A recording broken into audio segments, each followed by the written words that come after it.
चहुयुगाच्या अंती भोगवल्या जाणारे नरक याला चौकडी म्हणतात। आणि या चौकडीच्या माध्यमातून बऱ्याच आपल्या विद्वानांनी बऱ्याच प्रकारचं आपल्याला ज्ञान देऊन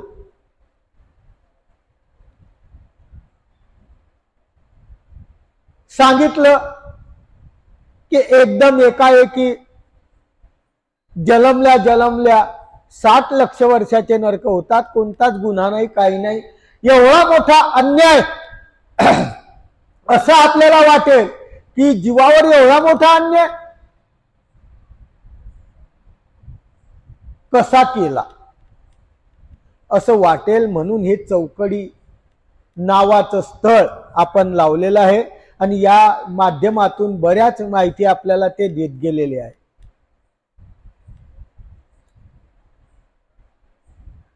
त्यांनी सांगितलं होतं अविधी होतो, विचित्र प्रकारचा अविधी होतो, क्षोभ होतो। शोभाचं एक उदाहरण दिलं, काल आपण ऐकलं चर्मकाराचं।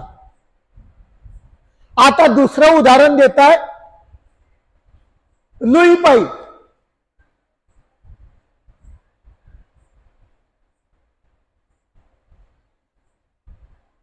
लुईपाई नावाची एक व्यक्ती आहे, चरित्रामध्ये चरित्र आहे।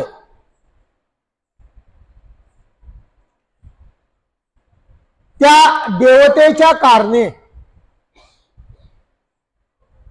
भनंगा झालेले आहेत, देवतेच्या प्राप्तीसाठी आपल्या देहावर उदास झालेले आहे आणि कुठेही लोळतात, उकिरड्यावर लोळतात, कुठेही लोळतात, काही लोळतात। अशा माध्यमातून ते एक महात्मे होते। एका उकिरड्यावर ते पडलेले होते। राजा आणि प्रधान रस्त्याने जात होते। आता रस्त्याने चाललेले आहे आणि रस्त्याने चाललेले असताना या प्रधानाची नजर त्या महात्म्यावर गेली। अशा घाणेरडीमध्ये पडलेले आहेत, म्हणून हा प्रधान आणि राजा हसला। त्यांना काही गरज नव्हती, आपल्या आपल्या रस्त्याने जायला पाहिजे होतं, पण हसले। आता ते जे पडलेले होते, लोळत होते, ते काही साधारण माणूस नव्हता, तो विद्यावंत होता, सामर्थ्यवान पुरुष होता। त्याची देहावर अनास्था होती। हसल्यानंतर त्याला क्षोभ आला, राग आला आणि त्यांनी शाप दिला, हास म्हणे, किती हसतील, हसतच राह। राजा हसायला लागला, प्रधान हसायला लागला, सर्व परिवार सैन्य हसायला लागलं। पण हसता हसता किती हसणार हो, मरायची पाळी आली, हसून मरायची पाळी आली। कोणतीही गोष्ट अति झाली की विनाशाला जाते आणि त्या लुईपाईचा क्रोध शाप बसला आणि शेवटी सर्व सैन्य राजा प्रधानासकट मरण्याचं प्राय झाले। काय कराव काय कराव, त्या लुईपाईच्या त्यांनी पाया पडले, आम्हाला याच्यापासून वाचवा। तो म्हणे माझा असा असा आहे, हे तुम्हाला भोगावं लागेल। मग त्यांनी शेवटी शरणागती पत्करली आणि शरणागती पत्करल्यावर त्यांना विधी विहिला, तुम्हाला हे नाचण्यासाठी विधी करावा लागेल। माहिती आहे तुम्हाला, विधी विहिला, त्या राजाला वेश्येच्या घरी ठेवलं, एकाला हे केलं, मुंडन केलं। अशा अनेक प्रकारच्या माध्यमातून थोडक्यात ही लीळा तुम्हाला सांगितली की या माध्यमातून त्या राजाला त्या लुईपाईचा काय याला क्षोभ झाला आणि क्षोभ झाला कशामुळे, क्रिया क्रिये प्रतिकारण। नुसती हसण्याची क्रिया केली तर ती इतकी मरणप्राय झाली की यांना घरदार सोडून कितीतरी दिवस बाहेर राहावं लागलं। म्हणून ते म्हणतात की असंही नको। आणि हे जे नरक आहेत, म्हणून ते म्हणतात की हे जे आयुष्य आपल्याला भेटतं, मनुष्य आयुष्य कलियुगामध्ये जन्माला येतो आपण, मनुष्य आयुष्य भेटतं आणि हे सामर्थ्य पूर्वक आहे. प्रारब्ध क्रिया म्हणजे घडलेल्या ज्या क्रिया आहेत या क्रियेच्या माध्यमातून कलियुगामध्ये आपला जन्म होतो आणि जन्म झाल्यामुळं असा क्षोभ निर्माण होतो, राग निर्माण होतो आणि चौकडीचा भोग निष्पन्न होतो. म्हणून ते 60 लक्ष वर्षाचे नरक आपल्याला होतात. हे नरक सामर्थ्याने जोडलेले आहे. न सुद्धा सामर्थ्य फळ नाही तर क्रियाफळ आहे. क्रियाफळ म्हणजे कृतयुगापासून तर या युगापर्यंत अनेक प्रकारचे अधर्म, काल सांगितले मी, अधर्म आचरत गेला त्यानुसार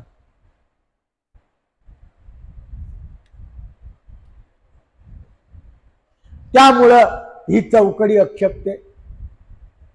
न सुद्धा सामर्थ्य फळ सुद्धा घडतंय आणि क्रियाफळही घडतं. सामर्थ्य फळ म्हणजे एकदम शिक्का लागणे. सामर्थ्य फळ कसं, मागचा पुढचा विचार न करता एकदम आपल्या जीव स्वरूपावर 60 लक्ष वर्षाचा शिक्का लागला, जन्माला आला असं नाही, गर्भामध्येही लागला. मानव मातेच्या गर्भातच असताना 3-3.5 महिन्याचा गर्भ गळून पडला तरी त्या जीवाला 60 लक्ष वर्षाचे नरक झाले. म्हणजे हा काय सामर्थ्याचा विषय आहे. तर हा सामर्थ्य विषय येण्याअर्थी बोलता येईल, परंतु एकदम देवतेने एवढं मोठं दुःख भोगवलं असं आपल्याला वाटेल, शिष्य अन्याय झाला नाही. क्रिया क्रिये प्रतिकारण का फळा प्रतिकार, म्हणून क्रियाफळ आहे. कृतयुगामध्ये अधर्म आचरला, त्रेतायुगामध्ये अधर्म आचरला, द्वापार युगामध्ये अधर्म आचरला आणि या 3 युगात अधर्म करत आला. म्हणून कलियुगाच्या प्रारंभी तुम्हाला जन्मताच जन्म मात्रेच हा शिक्का भेटला. आता मागं आपण ऐकलं की चौकडीचे नरक थोर आहे, जडत्वाचे नरक कमी आहे असं एका विद्वानाचं मत होतं. पण दुसऱ्या विद्वानाने सांगितलं असं जर आहे की चौकडीचे दुःख जडत्वापेक्षा श्रेष्ठ आहे असं जर म्हटलं तर आमच्या पूर्वजांनी किंवा आमच्या स्वामी चक्ररांनी कुठं लिहिलं नाही, जड अजड चिज्जड एवं त्रिविध माया. आणि फळाचा शेवट सांगितला, चैतन्य फळ हा सुख फळाचा शेवट आणि मृत्तिकापर्यंत हा दुःख फळाचा शेवट. मृत्तिका म्हणजे जडत्व सांगितलं. जडत्व हे जडत्वापर्यंत दुःख नाही आणि चैतन्याच्या फळापर्यंत कर्मराठीमध्ये सुख नाही. येण्याअर्थी जर आपण बोलले तर तुम्हाला विचार करावा लागेल की चौकडीच्या दुःखापेक्षा जडत्वाचं दुःख थोर आहे.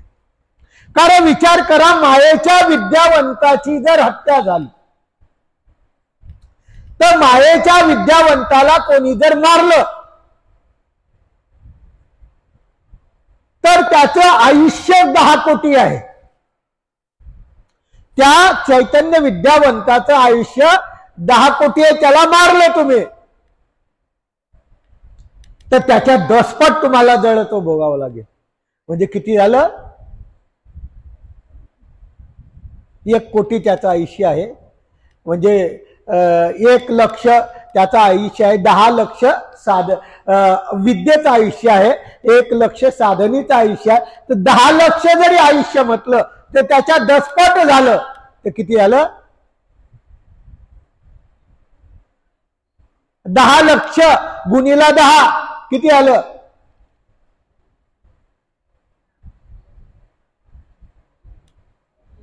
हा 1 कोटी. ऐका नाही, बरोबर आहे. 1 कोटी दुःख याला भोगावं लागलं. इकडे चौकडीचं दुःख किती आहे, फक्त 60 लक्ष वर्ष.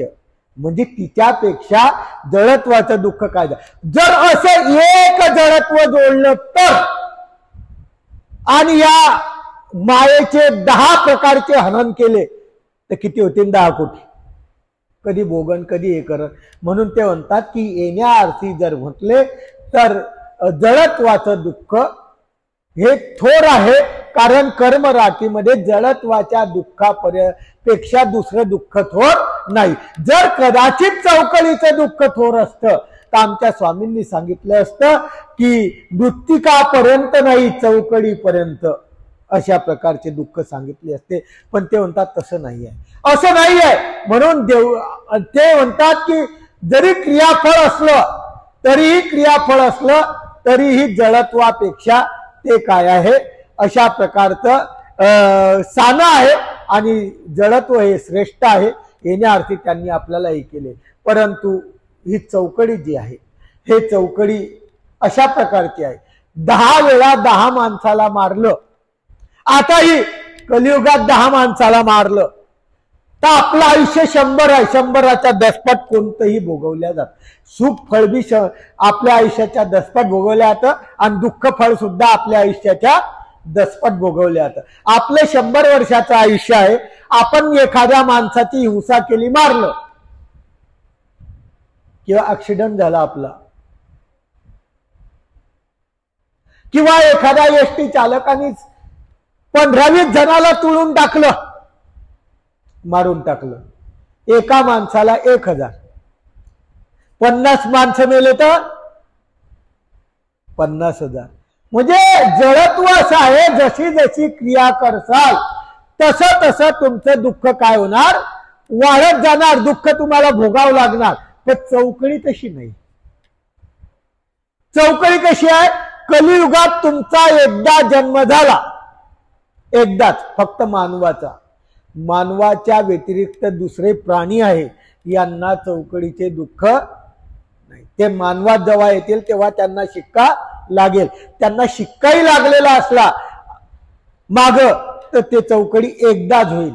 म्हणून ते म्हणतात की मानवाच्या जन्मात एकदा जन्म झाला तर चौकडीचे दुःख एकदाच आहे.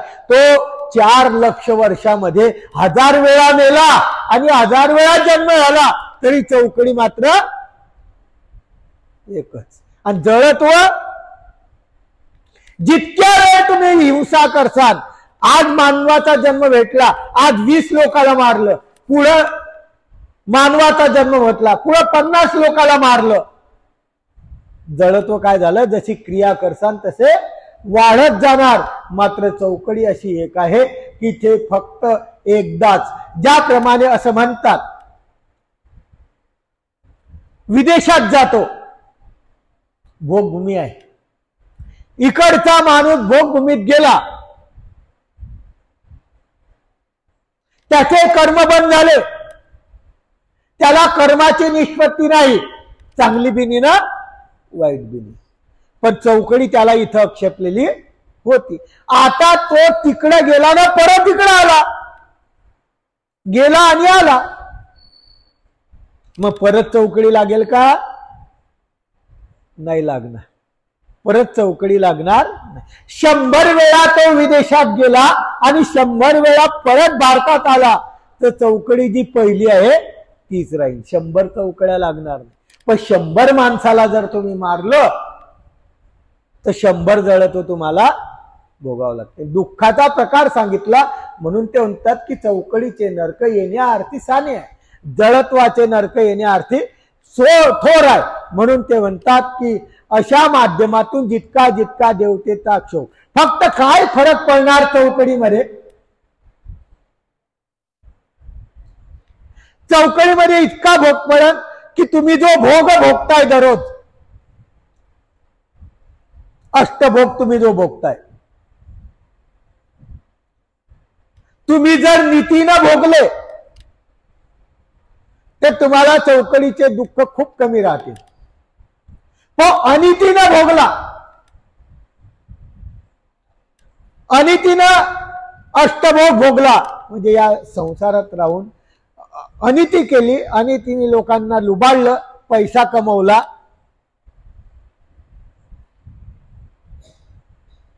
असं म्हणसाल तुम्ही की व्यवहारामध्ये स्वार्थ केल्याशिवाय उदरनिर्वाह चालणारच नाही. जळगावून 50 रुपयाची वस्तू आणली, सांगवीला 50 रुपयाची विकली, चालेल का? असं नाही. पण जळगावून 50 रुपयाची वस्तू आणली, त्याच्यामध्ये आपला उदरनिर्वाह चालेल इतकाच 70 रुपये 80 रुपयाला जर ते विकली तर ठीक आहे, हा नीतिमंत भोग झाला. पण 50 रुपयाची वस्तू आणली, 150 रुपयाला 200 रुपयाला विकली, हा काय झाला? अनितीचा भोग. किंवा एखाद्या माणसाचे पैसे घेतले,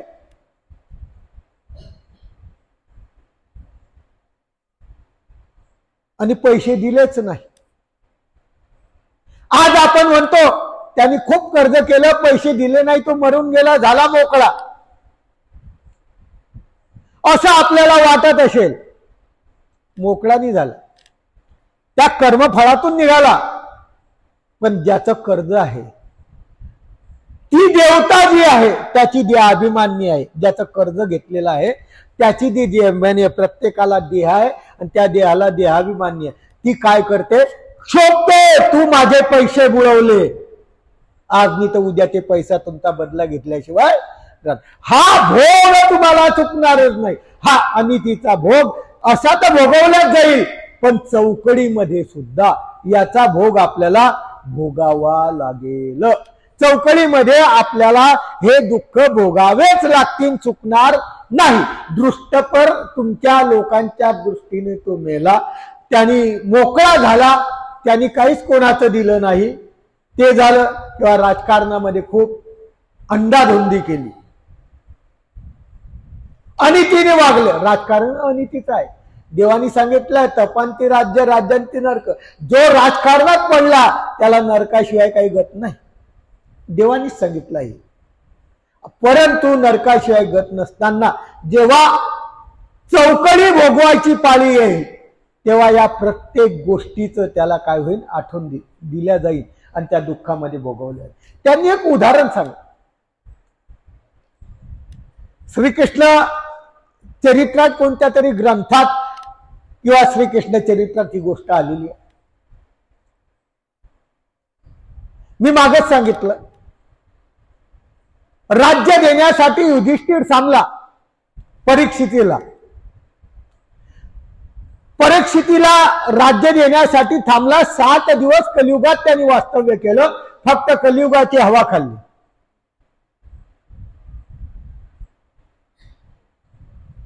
परंतु जात असताना तो तर संबंध फळाला जाणार होता. हो, तो काही असा कोणत्या देवता फळाला किंवा नरकाला जाणारा माणूस नव्हता.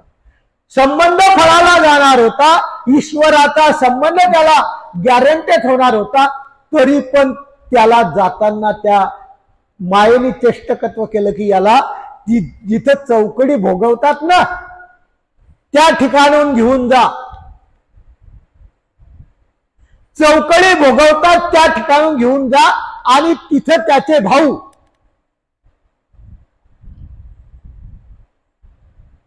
कौरव, त्याचे भाऊ म्हणजे कौरव, ज्यांनी जन्मल्यापासून तर मरेपर्यंत काय केली? अनिती केली. कधीतरी एकतरी काम नीतीने केलं का? प्रत्येक ठिकाणी अनिती केली. आणि या अनितीच्या माध्यमातून परमेश्वराचं जे देह आहे, स्वरूप आहे, ते हमेशा काय झालं? दुखवले गेलेलं होतं. तर ते अशी त्या याच्यामध्ये कथा आलेली आहे की यांचं जे विमान आहे त्या चौकडी ज्या भोगवतात स्वर्गाच्या मधून, स्वर्गाचा 22वा पुरा आहे, तिथे चौकडीचे नरक भोगवले जातात. त्याच्यातून ते विमान जात होतं. तेव्हा मोठमोठे असे घागरी होत्या आणि त्या घागरीचे दरवाजे वरचे झाकणं काय केले? देवतेने उघडून दिले. आणि उघडल्यानंतर प्रत्येक त्या कुंडीतून, त्या प्रत्येक राजनातून एक एक त्याचा भाऊ त्याला दुःख भोगवताना दिसायला लागला. की त्यांना देवता दुःख भोगवतात हे त्याला दिसायला लागलं. हे दाखवायसाठी युधिष्ठिराचं जे विमान आहे ते त्या स्वर्गामधून गेलं, स्वर्गाची प्राप्ती त्याला होणारच नव्हती. 1001% त्याला प्राप्ती परमेश्वराचीच होणार होती. पण 7 दिवस हवा खाल्ल्यामुळं त्याला दाखवून दिलं, तू नुसती हवा खाल्ली, तुझ्या भावांनी अनिती केली तर पहा त्यांना कशी दत गेली. तू जर अनिती केली असती तर तुलाही अशाच नरकाचा रस्ता भोगावा लागला असता. हे त्या देवतेने दाखवून दिलं आणि नंतर तो पुन संबंधाला पात्र झाला. हे ज्या क्रिया आहेत या क्रियाचा भोग आपल्याला सर्व चौकडीमध्ये भोगवल्या जातो. का? परमेश्वरचं ज्ञान झाल्यानंतर परमेश्वर आपल्याला कळाला, नामधारक आपण झाले, आपण ईश्वराचे झाले, एवढं आपल्याला समजलं. मग समजल्यानंतर तरीही आपण परमेश्वराबद्दल अज्ञानत्व मानतो. म्हणजे परमेश्वरावरचा विश्वास नष्ट होऊन जातो. आणि परमेश्वरावरचा विश्वास नष्ट झाल्यामुळं आपण चतुर्विधाच्या निष्पत्तीला जातो. स्वर्ग, नरक, कर्म, विमोक्ष. एक निष्ठ जर परमेश्वराची भक्ती केली नाही तर आपल्याला या 4 कर्मफळापैकी कोणत्या तरी कर्मफळाला जावंच लागणार आहे. त्याच्यापैकी नरक फळच आपण जास्त जोडलेले, चांगले फळ जोडले नाही. स्वर्ग, नरक, कर्म, विमोक्ष अशा 4 कर्मफळाला आपण फिरत राहणार आहे.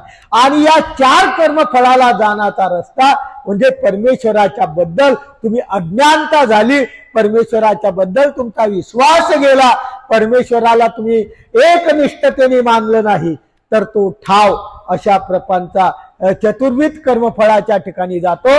आणि त्या ठिकाणी आपल्याला जवळ जवळ जवळ ते नरक भोगून नित्य नरकाची पात्रता सुद्धा बांधल्या जाते. आणि हा भोग आपणच भोगतो. म्हणून ते म्हणतात की चौकडीचे नरक 60 लक्ष वर्षाचे जरी असले तर त्याच्यापेक्षा जळत्वाचे नरक थोर आहे. मारणं याचं दुःख थोर आहे. हिंसा केली याचं दुःख थोर आहे. माणसाची हिंसा करणं याचं नरक थोर आहे. दैवरातीमध्ये स्टेप बाय स्टेप ईश्वरापर्यंत प्रतिकारणता जाते. भजनाचीही जाते आणि नित्याचीही जाते. आज आपण वेदवंताला, बोधवंताला जीव घातलं तर उद्या नक्कीच ज्ञानियाच्या ठिकाणी भजन घड. ज्ञानियाच्या ठिकाणी भजन घडल्यानंतर परमेश्वराचा तोष राहील. मोठ्या अधिकरणाच्या ठिकाणी भजन घड. मोठ्या अधिकरणाच्या ठिकाणी भजन घडल्यानंतर तो संतुष्ट झाल्यानंतर परमेश्वर संतुष्ट होईल. प्रेमियाच्या ठिकाणी तुमचा योग आहे. प्रेमियाच्या ठिकाणी भजन घडेल, मग चौकळक्याच्या प्रेमियाच्या ठिकाणी भजन घडेल आणि स्वतः ईश्वर अवतार भजन स्वीकार करतील. म्हणजे ही प्रतिकारणता भजनाची ईश्वराच्या प्रेमापर्यंत जाते. तसं अविधी सुद्धा ईश्वराच्या बद्दल आपण काही केलं, आज वेदवंताबद्दल काही बोललो तर उद्या बोधवंताबद्दल बोधवंताची निंदा केली तर पुढे ज्ञानियाची निंदा करू, ज्ञानियाची निंदा केली तर अधिकरणाची निंदा करू, अधिकरणाची निंदा केली तर एखाद्या प्रेमियाची निंदा करू, ईश्वराची निंदा करू. असं करता करता माधवा लक्षण किंवा ब्रह्मचान महदाश्रम यांच्यासारखं नित्याच्या पंथीला आपण जाऊ आणि आपले नित्य नरक फिक्स होतील. म्हणून हा भोग आपण जो भोगतो आहे हा चौकडीपेक्षा जास्त आहे. आपल्याला असं वाटलंच ना आतापर्यंत की चौकडी खूप मोठी कठीण आहे, पण चौकडीपेक्षा बी चौकडी जेव्हा होईल तेव्हा होईल. 3,95,000 वर्ष आणि चौकडीचे नरक आपल्याला नाही. तोपर्यंत आपल्याला हे बाकीचे नरकांनी आपण गुंडाळल्या गेलेलो आहे. बाकीचे नरक आपल्याला जोडलेले आहेत आणि हे नरक नासायसाठी आपल्याला काय करावं लागेल? एकनिष्ठ भक्ती करावं लागेल. म्हणून ते म्हणतात चौकडीपेक्षा जळत्वाचे दुःख काय आहे? थोर आहे. कर्मराटीमध्ये सुख दुःखाच्या सीमा सांगितलेली आहे. त्याच्यामध्ये चैतन्य फळ हे सुख फळाचा शेवट, मृत्तिका हे दुःख फळाचा शेवट. म्हणून चौकडी ही जी आहे हिचे जे दुःख आहे याच्यापेक्षा सुद्धा आपण आता मानवाच्या जन्मात आचरतो आहे जे जे हिंसक वृत्ती ते नरक त्यापेक्षाही जास्त आहे ते इथं सुरू होतात भोगायला. चौकडी जेव्हा होईल तेव्हा होईल, पण हे दुःख कर्मराटी असो का दैवराटी असो ते दुःख इथं होता. म्हणून चौकडीच्या पेक्षा हे दुःख आगळे आहे. चतुर्विध कर्मफळामध्ये जातो. मनुष्याच्या देहाखालचे जेवढेही जीव आहे हे सर्व नरकफळे.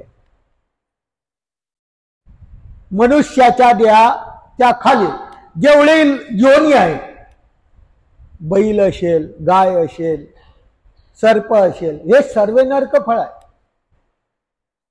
डुक्कर असेल, हे सर्व नरकफळ आहे. आपण जोडलेले आहे त्या जीवानी ते जे भोगताय. म्हणजे मनुष्य देहाच्या खालील सर्व जे आहेत हे नरक. जर आपण परमेश्वराची भक्ती केली नाही एकनिष्ठतेने, फक्त परमेश्वराचा एक उद्देश आहे की एकनिष्ठ कोण्याही स्थितीत परमेश्वराची भक्ती जर केली तर हे नरक चुकू शकतात. चुकण्यासाठी समर्थ तुम्ही आहात, नाही तर मग हे नरक चौकडीपेक्षा सुद्धा थोर आहे. आणि या थोर नरकापर्यंत